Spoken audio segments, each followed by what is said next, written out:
Kamustahin naman natin ang sitwasyon ngayong Martes Santo sa Manila Northport Passenger Terminal. May ulat on the spot si Jonathan Andal. Jonathan.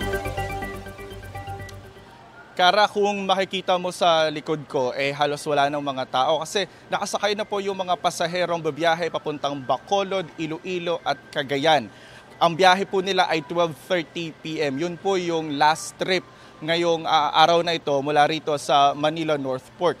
At sa mga oras na ito, Kara, ay nag-i-inspeksyon na yung Philippine Coast Guard doon sa loob ng barko bago ito umalis. Para po kasi maiwasan yung overloading, 1 oras bago umalis ang barko, sasampa ang Coast Guard para i-check ang manifesto ng barko at ibabangga sa bilang ng mga bumili ng tiket at sa kapasidad ng barko. Ino-audit din nila ang mga parte ng barko para tiyak na nasa maayos na kondisyon ito para bumiyahe. Sabi ng shipping line na To Go dito sa Manila Northport, hindi pa nila nararanasan yung overloading dahil katulad daw sa mga airline, ang system na ginagamit nila sa pag-book ng mga pasahero na makikita raw agad kung may mga bakante pang upuan o wala. Bukas po ang biyahe rito sa Maynila ay papuntang Cebu at Cagayan de Oro. Hindi pa po fully book, may mabibili pang mga ticket, sabi ng To Go. Sa Huwebes, walang biyahe rito at babalik ulit ang operasyon sa Biyernes Santo.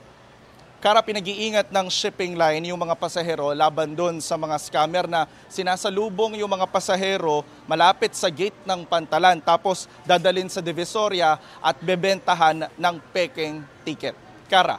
Maraming salamat sa iyo, Jonathan Andal.